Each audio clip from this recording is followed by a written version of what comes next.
Okay जी, बिस्मिल्लाहिर्रहमानिर्रहीम। आज हमारे पास जो हमारा टेस्ट था फार्माकोलॉजी का, ठीक है, ऑटोनॉमिक नर्वस सिस्टम का जो था हमारे पास टेस्ट था। इसमें हमारे पास टोटल 4 चैप्टर्स इंक्लूडेड थे, ठीक है, जिसमें हमारे पास एंटीनर्जिक और कोलिनर्जिक और एड्रीनर्जिक वाला जो था, दोनों हमारे पास टॉपिक्स जो थे वो इंक्लूडेड थे, ठीक है। तो इसमें हमारे पास सबसे पहले जो है, अगर हम देखें तो एएनएस के अंदर जो हमने टॉपिक्स कवर किए, ठीक है, उसमें हमारे पास सबसे पहला क्वेश्चन यहाँ पे आता है कि acetylcholine is not a specific neurotransmitter at. Acetylcholine का आपने बताना था, एसिटाइलकोलिन जो है वो हमारे पास स्पेसिफिक न्यूरोट्रांसमीटर है। ये तो हमें मतलब पहले से जनरल आइडिया कि एसिटाइलकोलिन जो है वो हमारे पास एक न्यूरोट्रांसमीटर है जो कि हमारे पास नर्वस सिस्टम के अंदर रोल प्ले करता है, ठीक है। लेकिन ये कहाँ कहाँ पे जो है वो रोल प्ले नहीं करता, ये हमने जो था वो बताना था। जी, तो एसिटाइलकोलिन हमारे पास जो है वो एक न्यूरोट्रांसमीटर है जो कि हमारे पास नर्वस सिस्टम के अंदर रोल प्ले करता है, ठीक है। लेकिन कुछ इस तरह के प्लेसेस जहाँ पे एसिटाइलकोलिन रोल प्ले नहीं करता, वो कौन कौन सी होती हैं, उसमें हमारे पास आ जाता है कि नॉरएपिनेफ्रिन, एपिनेफ्रिन, ठीक है। ये हमारे पास जो न्यूरोट्रांसमीटर्स होते हैं ये सिंपैथेटिक नर्वस सिस्टम के होते हैं, ठीक है। तो इसमें जो है वो हमारे पास यूजली इसमें रोल प्ले नहीं करता। एसिटाइलकोलिन जो है वो हमारे पास सीएनएस के अंदर ज्यादातर, प्राइमरी हम नहीं कहा जाता कि प्राइमरी न्यूरोट्रांसमीटर नहीं होता सीएनएस के अंदर, क्योंकि ये हमारे पास कुछ रीजन्स के अंदर सिर्फ पाया जाता है, ठीक है। और जिस तरह के न्यूरोमस्कुलर जंक्शंस वगैरह होते हैं उनके अंदर ये पाया जाता है। तो एसिटाइलकोलिन हम ये कह सकते हैं कि एक वर्सटाइल न्यूरोट्रांसमीटर है जो कि बहुत ज्यादा नर्वस सिस्टम के पार्ट्स के अंदर पाया जाता है, लेकिन ये कोई स्पेसिफिक न्यूरोट्रांसमीटर नहीं है कि सिंपैथेटिक पोस्ट गैंग्लियोनिक न्यूरॉन्स जो होते हैं, ठीक है। और या आप कह सकते हैं कि सीएनएस का जो डिफरेंट पार्ट्स होते हैं उसके अंदर ये हमारे पास मोस्टली रोल प्ले नहीं करता। तो हमारे पास इसका करेक्ट आंसर क्या था? Sympathetic post ganglionic nerve endings, ठीक है। बीटा आंसर जो था हमारे पास इसका करेक्ट था कि sympathetic post ganglionic nerve endings के ऊपर जो है वो हमारे पास एसिटाइलकोलिन एक स्पेसिफिक न्यूरोट्रांसमीटर के तौर पर रोल प्ले नहीं करता। बाकी सिंपैथेटिक गैंग्लिया है या पैरासिम्पैथेटिक गैंग्लिया है या parasympathetic post ganglionic nerve endings है, तो वहां पे भी हमारे पास एसिटाइलकोलिन जो है वो अपना रोल प्ले करता है और एज अ स्पेसिफिक न्यूरोट्रांसमीटर अपना रोल प्ले करता है। ठीक है। नेक्स्ट हमारे पास जो सेकंड एमसीक्यू था उसमें था जी muscarinic receptors are located in. Muscarinic receptors हमें पता कि कोलिनर्जिक रिसेप्टर की एक टाइप है, ठीक है, जो हमने अपनी बुक के अंदर भी पढ़ी है। और ये ज्यादातर हमारे पास वेरियस टिश्यूज और हमारे बॉडी के जो डिफरेंट ऑर्गन्स हैं उनके अंदर हमारे पास लोकेटेड होती है। हम इनको मस्करीनिक क्यों कहते हैं? क्योंकि मस्करीनिक कहा जाता है कि एक मशरूम्स के अंदर एक कंपाउंड पाया जाता है, ठीक है, जो कि इन रिसेप्टर्स को एक्टिवेट कर सकता है, ठीक है। उसकी बेस पे उसका नाम मस्करीनिक रखा गया। तो मस्करीनिक रिसेप्टर्स बेसिकली हमारे पास पैरासिम्पैथेटिक नर्वस सिस्टम का एक पार्ट है, ठीक है, और एसिटाइलकोलिन से ये एक्टिवेट होते हैं, ठीक है। तो ये हमारे पास कहाँ कहाँ पाए जाते हैं, इनकी लोकेशन अगर आप अपनी बुक के ऊपर देखें तो आपने पढ़ा होगा कि मस्करीनिक रिसेप्टर्स जो होते हैं हमारे पास स्मूथ मसल्स के अंदर पाए जाते हैं। स्मूथ मसल्स मतलब जीआई ट्रैक के ब्रोंकियल स्मूथ मसल्स हो सकते हैं, यानी जो लंग्स के होते हैं, या यूरिनरी ब्लैडर वगैरह के स्मूथ मसल्स हो सकते हैं, ठीक है। और बेसिकली ये करवाते क्या है, स्मूथ मसल्स की कॉन्ट्रेक्शन करवाते हैं, ठीक है। इसके अलावा कार्डिक मसल्स के अंदर भी ये पाए जाते हैं। हार्ट के जितने भी मसल्स हैं वहां पे भी मोस्टली कॉन्ट्रेक्टिलिटी का काम करते हैं। इसके अलावा ग्लैंड्स के अंदर पाए जाते हैं जो एक्सोक्राइन ग्लैंड्स होते हैं, ठीक है। और सीएनएस के डिफरेंट पार्ट्स के अंदर जो है हमारे पास मस्कुलिनिक रिसेप्टर्स जो हैं वो पाए जाते हैं, जहाँ पे ये मेमोरी या कॉग्निशन का रोल प्ले करते हैं। आई के अंदर भी मस्कुलिनिक रिसेप्टर्स पाए जाते हैं, ठीक है। इसके अलावा आपके पास ब्लड वेसल्स के अंदर भी मस्कुलिनिक रिसेप्टर्स जो है वो पाए जाते हैं, जो कि वेसोडाइलेशन का काम करते हैं, ठीक है। तो मस्कुलिनिक रिसेप्टर्स हमारे पास कोलिनर्जिक रिसेप्टर्स की क्लास में से कहने की एक इम्पोर्टेंट सब टाइप है उसकी। और ये मोस्टली जी प्रोटीन कपल्ड रिसेप्टर्स होते हैं, ठीक है। और इनकी सब टाइप्स भी आपने पढ़ी है, M1 M2 M3, ठीक है। तो हमारे पास सबसे करेक्ट आंसर यहाँ पे के लोकेटेड इन कहाँ कहाँ पे पाए जाते हैं, तो जितने भी ऑटोनोमिक इफेक्टर सेल्स हैं, आप कह सकते हैं कि ऑटोनोमिक इफेक्टर सेल्स के अंदर जो है वो मस्करीनिक रिसेप्टर्स पाए जाते हैं, ठीक है। ऑटोनोमिक इफेक्टर सेल्स के अंदर चीजें कौन कौन सी आ जाती हैं, जिस तरह की हमने पढ़ा स्मूथ मसल्स, ठीक है। और इसके अलावा कार्डिक मसल्स कहा जा सकता है, ग्लैंड्स और सीएनएस वगैरह, ठीक है। ये सारे ऑटोनोमिक इफेक्टर सेल्स हैं, तो ये हमारे पास इसका करेक्ट आंसर है बीटा। उसके बाद हमारे पास आता है कि आपने M2 कोलिनोसेप्टर है, इनकी करेक्ट लोकेशन जो है वो बतानी है। तो इसका करेक्ट आंसर चार्ली। और indicate the location of M2 cholino receptor, ठीक है। M2 की हमने जो है वो करेक्ट लोकेशन बतानी थी, ठीक है। तो हमें पता है कि M2 कोलिनो रिसेप्टर्स हमने लास्ट टाइम पढ़ा था कि मेनली हार्ट के अंदर पाए जाते हैं, ठीक है। कार्डिक मसल सेल्स होते हैं, मेनली एट्रिया के अंदर पाए जाते हैं, और ये हार्ट के जो कंडक्टिंग टिश्यूज होते हैं उनके अंदर अपना रोल प्ले करते हैं। हार्ट के ऊपर इनका इनहिबिटरी इफेक्ट भी आता है, जिसको हम नेगेटिव कोरोनोट्रोपिक इफेक्ट कहते हैं, ठीक है। और नेगेटिव इनोट्रोपिक इफेक्ट यानी कार्डिक कॉन्ट्रैक्शन में भी ये थोड़ा सा रिड्यूस करते हैं उसको। तो बेसिकली ये पैरासिम्पथेटिक जो है वो हार्ट का पार्ट जो है वो कंट्रोल कर रहे होते हैं, हार्ट रेट को स्लो कर रहे होते हैं, ठीक है। तो हम ये कह सकते हैं कि M2 रिसेप्टर्स जो है हमारे पास मेनली हार्ट के अंदर पाए जाते हैं। तो अल्फा आंसर जो था वो इसका करेक्ट था। उसके बाद हमारे पास आता है सिम्टम्स ऑफ मशरूम पॉइजनिंग के। मशरूम पॉइजनिंग की जो सिम्टम्स हैं उनमें से कौन कौन सी हैं, तो आपको पता है मशरूम पॉइजनिंग से वेरियस सिम्टम्स जो है वो अपीयर हो सकती हैं, ठीक है। मेनली GI ट्रैक की जो सिम्टम्स होती हैं, आपने वहां से स्टार्ट करना होता है कि GI ट्रैक की जो सिम्टम्स होती हैं वो सबसे ज्यादा होती हैं, ठीक है। और इसमें हमारे पास ड्राइनेस ऑफ माउथ आ सकता है, ठीक है, हाइपर पायरेक्सिया आ सकता है, और हेलुसिनेशन मोस्टली हो सकता है, ठीक है। तो ये हमारे पास कुछ सिम्टम्स जो होती हैं वो अपीयर होती हैं, ठीक है। स्लाइवेशन कह सकते हैं आप, लैक्रिमेशन। लैक्रिमेशन की इतनी ज्यादा अपीयर नहीं होती, इस तरह से हम उसे करेक्ट जो है वो कंसिडर नहीं करते हैं, ठीक है। तो आपने इसका जो है वो करेक्ट आंसर लगाना है hallucination beta, dryness of mouth, hyperpyrexia and hallucination, ठीक है। तो बीटा आंसर जो है हमारे पास इसका करेक्ट आ जाता है। उसके बाद जी हमारे पास आता है which of the following cholinomimetics activate both muscarinic and nicotinic receptors के। हमारे पास कौन सी कोलिनोमाइमेटिक्स है जो कि एक्टिवेट करती है बोथ मस्क्रीनिक को भी और ये निकोटिनिक को भी, ठीक है। तो कौन सी इस तरह की हमारे पास कोलिनोमाइमेटिक्स है जो कि मस्क्रीनिक रिसेप्टर्स को भी एक्टिवेट करेगी और निकोटिनिक रिसेप्टर्स को भी जो है वो एक्टिवेट करेगी। तो बेसिकली कुछ सिंथेटिक कंपाउंड्स हैं हमारे पास, ये हमारे बुक के अंदर भी जो है वो मेंशन है कि कुछ सिंथेटिक कंपाउंड्स होते हैं जो कि दोनों को हमारे पास एक्टिवेट करने के लिए मौजूद होते हैं। तो हमारे पास जो एलिमेंट यहाँ कह सकते हैं कि पोलिनोमाइमेटिक जो कि मस्क्रीनिक और निकोटिनिक रिसेप्टर को एक्टिवेट करता है, वो हमारे पास बथेनिकोल होता है, ठीक है। बथेनिकोल आपने पढ़ा हुआ है कि कोलिनोमाइमेटिक ड्रग है, ठीक है। हम इसको पैरासिम्पथोमाइमेटिक भी कहते हैं, और ये मस्क्रीनिक रिसेप्टर्स को क्या करता है, एक्टिवेट करता है, ठीक है। लेकिन इसके अंदर सारी प्रॉपर्टीज नहीं होती, क्योंकि कुछ कोलिनोमाइमेटिक्स वाली प्रॉपर्टीज भी शो करता है, और कुछ हमारे पास मस्क्रीनिक और कुछ निकोटिनिक रिसेप्टर्स की जो है वो क्वालिटीज शो करता है, ठीक है। ज्यादातर हमारे पास ये मेथेनिकोल जो होता है मस्क्रीनिक रिसेप्टर्स को एक्टिवेट करता है, जिसकी वजह से हमें पैरासिम्पैथेटिक रिस्पॉन्सेज मिलता है, यानी आप GI की मोटिलिटी इंक्रीज होती है, ब्लैडर की कॉन्ट्रैक्शन ज्यादा होती है, ग्लैंडुलर सिक्रीशन ज्यादा होती है, ठीक है। और दूसरा ये कि हमारे पास जो कोलिनोमाइमेटिक ड्रग्स होती हैं, जिस तरह के निकोटीन वगैरह हो गया, उनकी भी एक्टिवेशन करता है, जिसकी वजह से हमारे पास दूसरी तरह के निकोटीन के इफेक्ट्स जो है वो अपीयर होते हैं। तो मैकेनिकल मेनली हम CNS में यूज करते हैं, ठीक है। और ये ब्लड ब्रेन बैरियर को क्रॉस भी नहीं कर सकता, ये आपको बताना चाहिए। ज्यादा इसकी जो क्लिनिकल अगर हम सिग्निफिकेंस देखें तो ये हमारे पास यूरिनरी रिटेंशन वगैरह की जो कंडीशंस होती हैं उनको ट्रीट करने के लिए यूज होता है, ठीक है। न्यूरोमस्कुलर जंक्शंस वगैरह के ऊपर इसका कोई खास इफेक्ट जो है वो हमारे पास अभी तक जो है वो शो नहीं हुआ, ठीक है। तो हम सिर्फ ये कह सकते हैं कि भाई बथेनिक और किस तरह का कोलिनोमाइमेटिक है जो कि मस्क्रीनिक और निकोटिनिक दोनों रिसेप्टर्स को एक्टिवेट करता है। अब आपका जो था वो जनरल नॉलेज का क्वेश्चन था, आप कह लें कि आपका MCQ था एक, indicate a cholinomimetic agent which is related to the direct acting drug, यानी आपने इस तरह का कोलिनोमाइमेटिक जो था, कोलिनोमाइमेटिक एजेंट आपने ढूंढना था जो कि डायरेक्ट एक्टिंग हो, ठीक है। डायरेक्ट एक्टिंग ड्रग जो है उसके अंदर इंक्लूडेड होती है, तो वो आपके पास क्या इसका करेक्ट आंसर आता है, आपके पास कार्बाकोल जो है हमारे पास इसका करेक्ट आंसर आता है। सिर्फ आपने जो थी इसकी क्लासिफिकेशन याद करनी थी, ठीक है, डायरेक्ट एक्टिंग और इनडायरेक्ट एक्टिंग, ठीक है, और उसमें से आपने देखना था कि करेक्ट आंसर जो है वो कौन सा है, ठीक है। तो कार्बाकोल हमारे पास जो है वो इसका करेक्ट आंसर आता था कि कार्बाकोल हमारे पास इस तरह का ड्रग है जो कि कोलिनोमाइमेटिक भी है, ठीक है, और वो डायरेक्ट एक्टिंग है, क्योंकि हमने डायरेक्ट एक्टिंग और इनडायरेक्ट एक्टिंग दोनों जो थे वो रीड किए थे, ठीक है। कार्बाकोल आपको पता है कि मस्क्रीनिक और निकोटीनिक रिसेप्टर्स दोनों को ही एक्टिवेट करता है, ठीक है।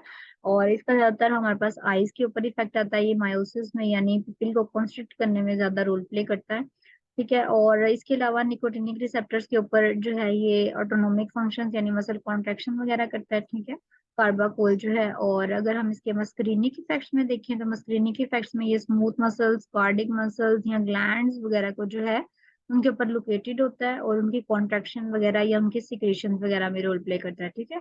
तो आपने याद रखना है कि कार्बाकोल जो है एक सिंथेटिक कंपाउंड है जो कि एसिटाइल कोलिन के फंक्शन को बेसिकली मिमिक करता है, इसलिए हमें कोलिनोमाइमेटिक कहते हैं, ठीक है।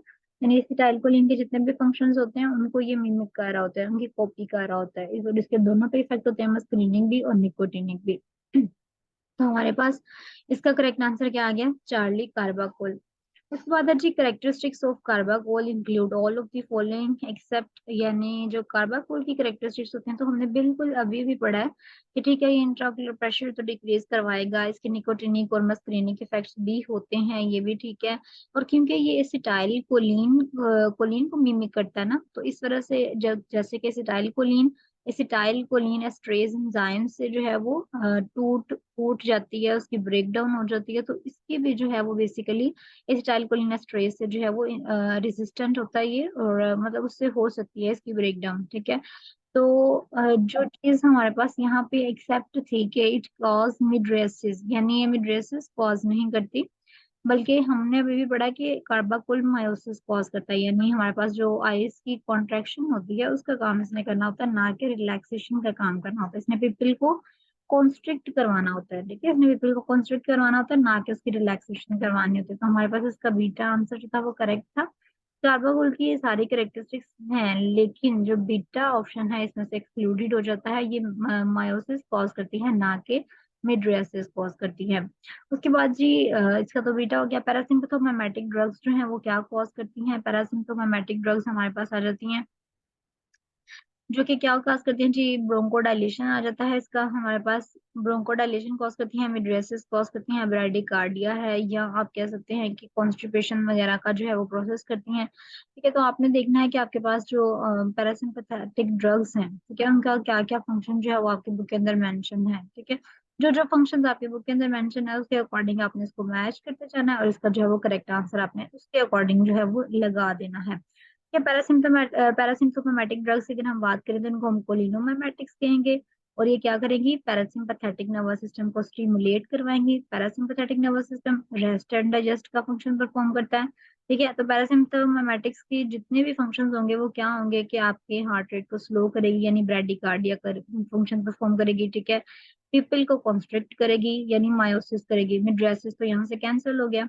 स्लाइवेशन को इंक्रीज करती है, ठीक है, जीआई ट्रैक की मोटिलिटी को स्टिमुलेट करती है, तो ये कॉन्स्टिपेशन भी निकल गया यहाँ से। ब्रोंकियल स्मूथ मसल्स की कॉन्स्ट्रिक्शन करती है, ब्लैडर की कॉन्ट्रैक्शन को इंक्रीज करवाती है, ग्लैंडुलर सिक्रीशन को ज्यादा करवाती है, ठीक है, और सिलरी मसल्स की रिलैक्सेशन वगैरह करवाती है, ठीक है। तो अब हमारे पास ये सारे ऑप्शन जो है वो एक्सक्लूड हो जाते हैं।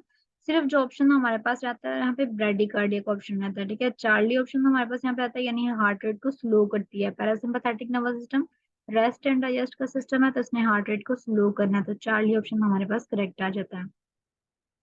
आपने इस तरह से चीजों को रिलेट करके जो है ना वो आपने आंसर जो है वो टिक करना है। Which of the following direct acting cholinomimetics has the shortest duration of action, तो एक स्टडी में जो है वो एसिटाइल कोलिन का अगर आप पैराग्राफ पढ़ते हैं तो उसके अंदर भी लिखा हुआ है कि एसिटाइल कोलिन हमारे पास वो डायरेक्ट एक्टिंग कोलिनोमेमेटिक है जिसका सबसे शॉर्टेस्ट ड्यूरेशन जो है वो होता है, क्योंकि ये किस तरह का न्यूरोट्रांसमीटर है जो कि हमारी बॉडी के अंदर पाया जाता है, तो ये डायरेक्टली एक्टिवेट करता है कोलिनर्जिक रिसेप्टर्स को, ठीक है, जिसमें मस्करीनिक और निकोटिनिक दोनों रिसेप्टर्स आ जाते हैं, ठीक है। क्योंकि ये डायरेक्टली होता है तो ये जल्दी से एक्टिवेट कर लेता है, इसका इफेक्ट जो होता है वो बहुत शॉर्ट लिव्ड होता है, फौरन से एसिटाइल कोलिनेस्टरेज एंजाइम होता है वो इसको ब्रेक डाउन कर देता है, ठीक है। तो एसिटाइल कोलिन के इफेक्ट जो होते हैं वो बहुत ज्यादा थोड़े अरसे के लिए होते हैं, क्योंकि इतना ज्यादा टाइम जो है वो प्रोलॉन्ग टाइम के लिए नहीं होते, क्योंकि हमारे पास जो एसिटाइल कोलिनेस्टरेज होता है वो फौरन से आता है और इसको ब्रेक डाउन कर देता है, ठीक है। तो हमारे पास इसका जो करेक्ट आंसर है वो क्या है, अल्फा एसिटाइल कोलिन।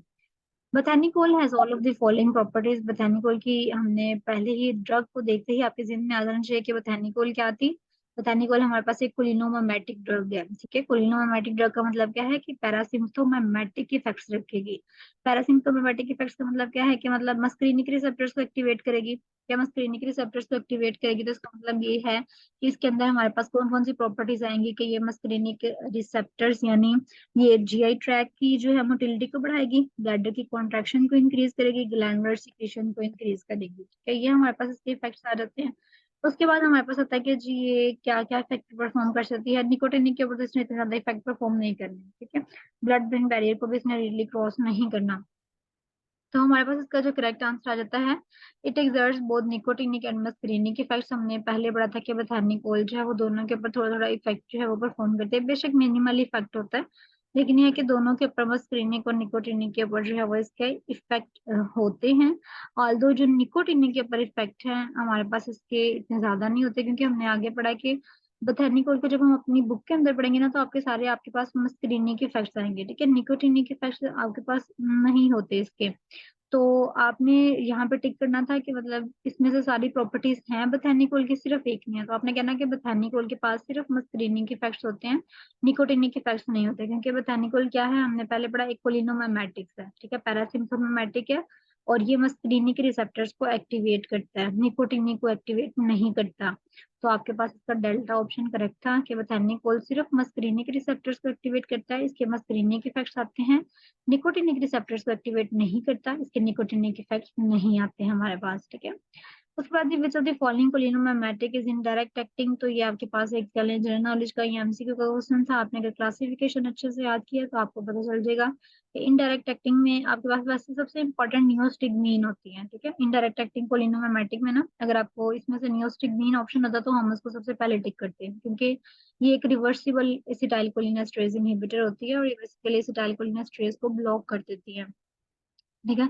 और ये सबसे इम्पोर्टेंट कह लो कि इनडायरेक्ट एक्टिंग कोलिनोमाइमेटिक होती है, लेकिन हमारे पास अभी ऑप्शंस में अगर नियोस्टिग्मीन नहीं है, तो हमने उसकी जगह पे जो टिक करेक्ट आंसर होगा वो हमने लगाना है एंड्रोफोनियम, ठीक है, एंड्रोफोनियम का जो है वो अपने टिक करना है, क्योंकि ये भी बेसिकली क्या करते हैं, एसिटाइलकोलिन के इफेक्ट को थोड़ा सा इन्हांस कर देते हैं, लेकिन इनडायरेक्टली इन्हांस करते हैं, ठीक है, डायरेक्टली नहीं करते, इनडायरेक्टली इन्हांस कर देते हैं, ठीक है। इंडिकेटर रिवर्सिबल कोलिनेस्टरेज इनहिबिटर, आपने एक रिवर्सिबल कोलिनेस्टरेज इनहिबिटर का जो था वो नाम बताना था, ठीक है।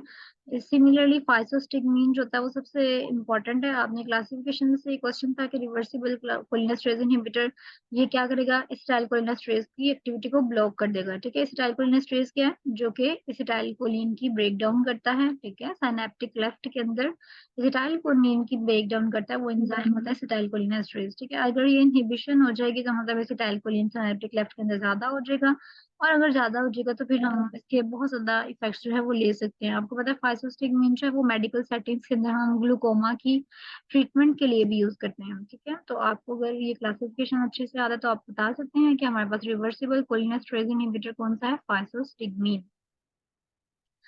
अच्छा जी, हमारे पास second last MCQ, I think so second last, which of the following cholinomimetics is most used for the paralytic ileus and atony of the urinary bladder. क्या आप जी पैरालिटिक इलियस के लिए जो है, इलियस के लिए आप कौन सा कोलिनोमाइमेटिक्स यूज करते हैं, तो सबसे इंपॉर्टेंट बथानिकोल होता है मोस्टली, ठीक है। अगर बथानिकोल के ऑप्शन आपके पास हो तो आप उसको जरूर लगाएंगे, कि बथानिकोल डायरेक्ट एक्टिंग मस्करीनिक एगोनिस्ट होता है, जिसको हम जीए ट्रैक और ब्लैडर की जितनी भी कंडीशंस होती हैं उसके लिए हम यूज करते हैं, ठीक है। तो अब बोथेनिकल हमारे पास अगर नहीं है तो आप इसके जगह नियोस्टिग्मीन भी जो है वो लगा सकते हैं, बिकॉज नियोस्टिग्मीन भी जो है वो इसकी तरह रोल प्ले करता है पैरालिटिक इलियस में और यूनिब्रेडिक केटोनी में, सबसे ज्यादा नियोस्टिग्मीन जो है वो रोल प्ले करता है। उसके बाद मस्करीनिक रिसेप्टर ब्लॉकिंग ड्रग कौन सी है, तो आप जानते हैं कि मस्करीनिक रिसेप्टर ब्लॉकिंग ड्रग हमारे पास सिमिलरली मोस्ट फर्स्ट नंबर पे अगर हो तो एट्रोपिन होती है, ठीक है, लेकिन अगर एट्रोपिन नहीं है तो आप इसकी जगह पे स्कोपोलामिन भी जो है वो लगा सकते हैं। स्कोपोलामिन हमारे पास इस तरह की ड्रग होती है जो कि एंटीकोलिनर्जिक एंटी मस्करीनिक जो है वो आप कहने रोल प्ले करती है मोस्टली, और ये भी सारे ब्रेडिकार्डिया को डायलेट करना, स्लाइवेशन को रिड्यूस करना, ब्रोंकियल सिक्रीशंस वगैरह, ये सारी चीजें जो है वो इसके अंदर हमारे पास आ जाती हैं। ये मस्करीनिक के रिसेप्टर को ब्लॉक करने वाली ड्रग है, सिंपल क्लासिफिकेशन में से भी था, ये क्वेश्चन आया हुआ था आपको। एट्रोपिन कॉजेज, एट्रोपिन क्या क्या कॉज करता है भाई, आपने ये बताना था जी। एट्रोपिन, एक एट्रोपिन होता है क्या, ड्रग को देख के आपके जहन में आना चाहिए कि भाई ये मस्करीनिक रिसेप्टर ब्लॉकिंग ड्रग है, ठीक है। और इसके इफेक्ट्स क्या आएंगे कि ये एसिटाइल कोलिन की एक्शन को ब्लॉक कर देगा, जहां पे भी मस्करीनिक रिसेप्टर्स के ऊपर ये एसिटाइल कोलिन की एक्शन को ब्लॉक कर देगा। एट्रोपिन के कुछ इफेक्ट्स आपने अपनी बुक के अंदर भी पढ़े होंगे कि ये टैकीकार्डिया कॉज करता है, ठीक है, पैरासिम्पथेटिक को इफेक्ट को कम कर देता है, ठीक है, ताकि हार्ट रेट इंक्रीज हो जाए। इसके अलावा ये मिडरियासिस करता है, ना कि मायोसिस। मिडरियासिस का मतलब क्या है कि पिपल को डायलेट करना है इसने, स्लाइवेशन को इसने कम कर देना है, ठीक है, स्लाइवरी ग्लैंड की सिक्रीशंस जो होती है एट्रोपिन उससे कम कर देता है। ब्रोंकियल सिक्रीशंस को भी कम कर देता है, म्यूकस प्रोडक्शन जो होता है उसकी रेस्पिरेटरी ट्रैक के अंदर उसको भी कम कर देता है। इनहिबिशन ऑफ जीआई मोटिलिटी, जब जीआई मोटिलिटी होती है यानी डायरिया वगैरह में आप इसको यूज कर सकते हैं बिकॉज ये जीआई मोटिलिटी को कम कर सकता है। इसके अलावा स्मूथ मसल्स की रिलैक्सेशन हो जाती है, ठीक है, और स्वेटिंग वगैरह को भी ये कम करता है। तो ये सारे हमारे पास इसके इफेक्ट्स आ सकते हैं। अगर इनमें से हम देखें तो हमारे पास जो मोस्ट सूटेबल इफेक्ट था मिड्रियासिस, यानी ये जो है वो रोल प्ले करता है मिड्रियासिस के अंदर, ठीक है। इसके अलावा आप ये कह सकते हैं कि ये हमारे पास इंट्राक्यूलर प्रेशर को भी जो है वो थोड़ा सा रेज करवाता है। और नेक्स्ट ये कि साइक्लोप्लेजिया जो है उसके अंदर भी हमारे पास ये रोल प्ले करता है, ठीक है। तो ये हमारे पास तीन चीजें हैं जो कि एट्रोपिन की उन्होंने मेंशन की है, ठीक है। साइक्लोप्लेजिया बेसिकली हमारे पास एक इस तरह की कंडीशन होती है जिसमें हमारे पास आईज के जो सिलियरी मसल्स होते हैं वो रिलैक्स कर जाते हैं ज्यादा, ठीक है। सिलियरी मसल्स आपको पता है कि हमारे पास बहुत ज्यादा इंपॉर्टेंट मसल्स होते हैं जो कि शेप आई की जो लेंथ की शेप होती है उसको कंट्रोल करने में रोल प्ले करते हैं। इसके अलावा जो अकोमोडेशन का प्रोसेस होता है यानी आप अपना नियर ऑब्जेक्ट्स के ऊपर कितना को फोकस कर पा रहे हैं, ठीक है, अकोमोडेशन के प्रोसेस के अंदर भी रोल प्ले करते हैं। तो जब सिलरी मसल्स बहुत ज्यादा रिलैक्स हो जाते हैं तो उसको हम कहते हैं हमारे पास साइक्लोप्लेजिया की कंडीशन आ गई है, ठीक है।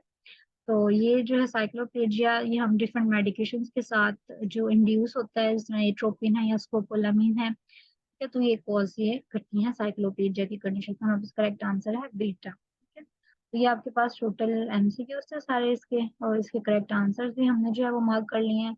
एससीक्यूज जो है वो मोस्टली हमारे पास बुक से ही थे, ठीक है। ऑर्गेनोफॉस्फेट पॉइजनिंग उसका ट्रीटमेंट, इसके अलावा क्लासिफिकेशन मैंने कुछ मेंशन की हुई थी वो भी सारी, ठीक है। और दो तीन और क्वेश्चन सिंपल सिंपल थे सारे क्वेश्चंस, वो अगर आपको मसला हुआ तो मैं आपको जो है वो अभी वॉइस नोट में दोबारा बता दूंगी। एक सेंड करती हूँ क्लासिफिकेशन, ठीक है, ग्रुप में, वो भी आप देख लीजिएगा।